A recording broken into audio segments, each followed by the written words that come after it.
Hey everyone, welcome back to another video. This time we're going to be actually looking what's going on, and this is absolutely insane. People lost millions in crypto, and we're going to be checking the crypto stories.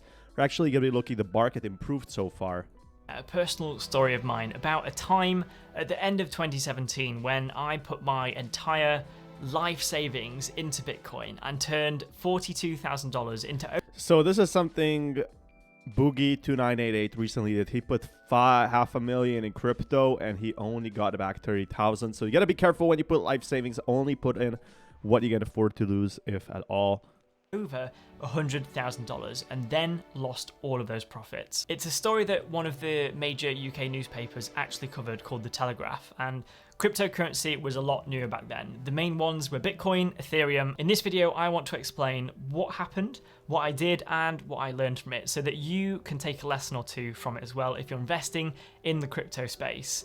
I essentially did what you're not supposed to do, to not put all of your eggs into one basket, and to not tie all of your dogs to one leash, and to especially smash the like button for the YouTube algorithm, as it massively helps out a small channel like mine to be seen by more great people like you who enjoy these videos and stick around for the community. So when I was younger, probably starting from college and then going through university, I was always pretty good with money and managed to save a lot.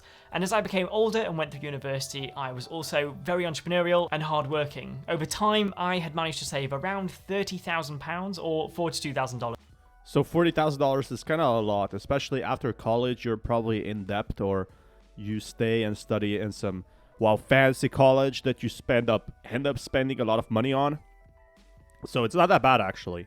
From freelancing and my design gigs, working in multiple jobs, and just generally enjoying being busy and making money while studying for my degree. Almost all of the money stashed away was in a stocks and shares ISA, which in the US is also known as a Roth IRA. And to be fair, it was comfortably gaining about 7% a year and ticking along quite nicely, bearing in mind that all of this was also tax-free. After graduating, I began renting in London for my new graduate job. I was fresh-faced and earning a decent salary after graduating, which had helped with the saving, even in London with its extortionate rental prices. Prices in London are absolutely crazy, and that's why a lot of people can't put money in crypto, because it's so freaking expensive.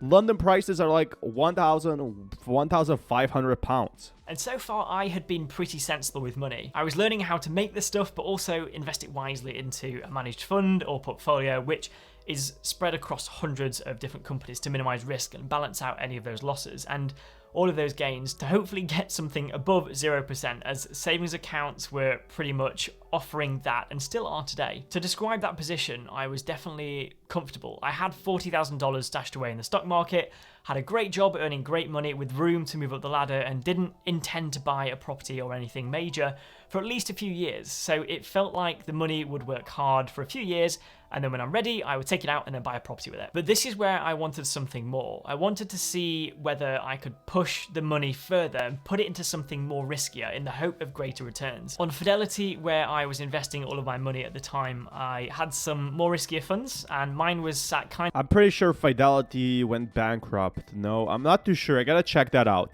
Did Fidelity go bankrupt? No, Fidelity did not go bankrupt. That was actually another crypto exchange that had a pretty similar name. Kind of in the middle. So it wasn't the lowest risk, but also not the highest risk either. And then at the same time, Bitcoin was just starting to become very popular, and the media were talking about it because it had shot from a few $100s into a few thousand all of a sudden. And when something increases that fast, everybody wants in. It creates loads of media attention, which means more people buy in, and then it increases the price even further. So I became more and more interested and probably started thinking about putting money into Bitcoin when it was about $4,000 at the time, just for one Bitcoin.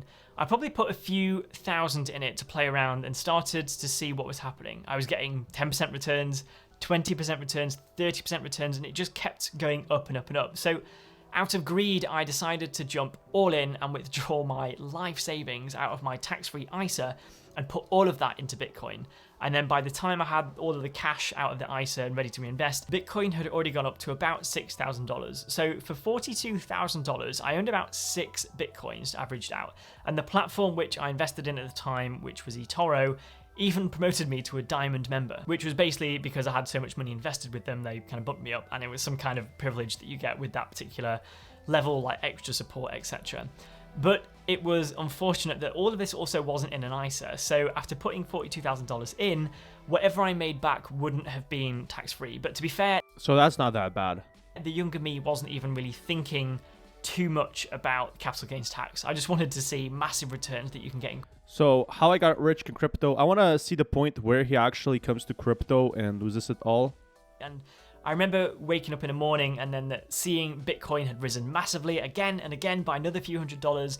Yeah, that's what happened in 2021. So this was pretty popular in 2021, which is absolutely insane. 6,000 became 7,000, $7,000 became 10,000, and I could see my life savings just increasing literally on a daily basis, which was an amazing feeling. I felt like I had literally just cracked life and unlocked the top level, which is almost like a money printing machine. From having this stocks and shares ISA and gaining about 7% a year, I then had this crazy eToro account, which was gaining about 7% every single day. I just couldn't get my head around it, and I'd never really seen anything like it, but I did wonder about selling some of that off, but I decided to keep all of the cash in and just to keep seeing where it could go.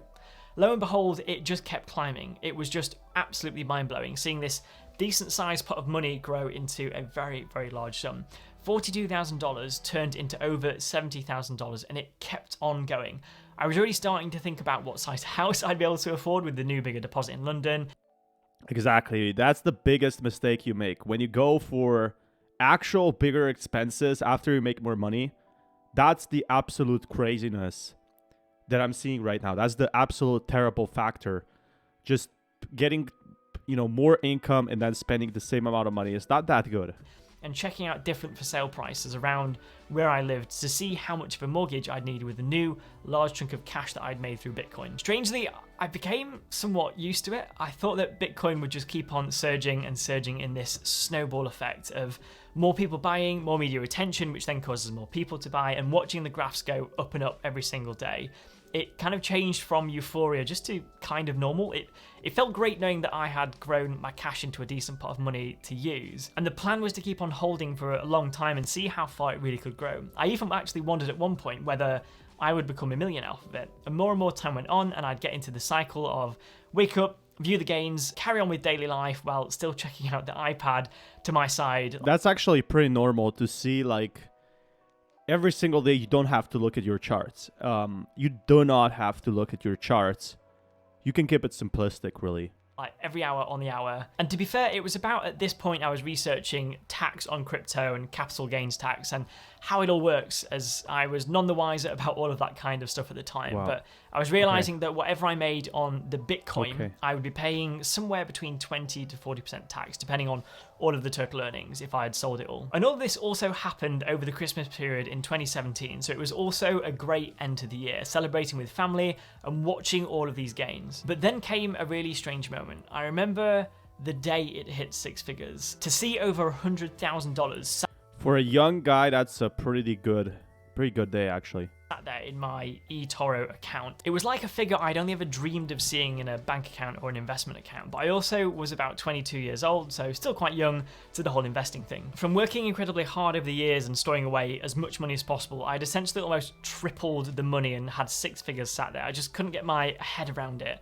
And there's always a saying to not get too greedy in stocks, shares and markets, because you never really know what could happen after a large surge in a company, and nobody knows where the peak is. All you can really do is look back in hindsight and look at where you bought and then where you sold. But part of me really wishes that I would have just seen those six figures and just sold at that point and then enjoyed turning $40,000 into $110,000 just as it was hitting all of the crazy highs. And I think Bitcoin was around $20,000 at that point. But then with any almighty crash in any stock or crypto, what goes up must come down. And this is where I started to learn the hard way. Now, my big caveat here is that yes, in 2021, we know that the coin is $60,000. But back in 2017, when it surged to $20,000, nobody knew that. And no one knew what was going to happen this year. The price started going down, my six figures turned back into five figures, and it kept dropping and dropping and dropping. And this is where I learned my major lesson: not to put all of your eggs into one basket and invest your entire life savings into one thing that is really hyped up. As quickly as... So this video was basically him not selling at the top, as far as I understood. Like the whole point was him not selling it at the top, and that's the biggest problem. I think that's not necessarily a bad thing. Like a lot of people, they don't sell at the top and they just wait a bit more and it's fine. And they sell in 10, 20 years. So what he saw is his crypto going up to 100K, getting lucky, and then saying, oh, maybe I won't sell. So that's the most normal scenario. It's not like a crypto coin crashing and putting it all in. It's just that he put like 40K in, it went back to 100K and then dropped a bit. This is not crazy bad, in my honest opinion. It's actually not that bad. As I'd gained all of this equity in the Bitcoin investment, it was tanking down and actually went as low as $3,400, which would have halved my investment and lost most of my life savings. Thankfully, I made a decision that even to this day, I still don't regret. I took the money out pretty much at the point that I put it in at. I might have lost about $1,000 or so after converting it back to pounds, but just that feeling of wishing I would have sold at 100K instead, I was just left back with the original $42,000 and then put it back into normal index funds again. I definitely got my fingers burnt and learned a lesson from that. But with that being said, and there's obviously no free money in crypto, but I have heard crypto confessions way worse stories than this. So do you guys want more content like this? Smash that like button. I'll keep you guys updated with more news. Until next time, peace everyone.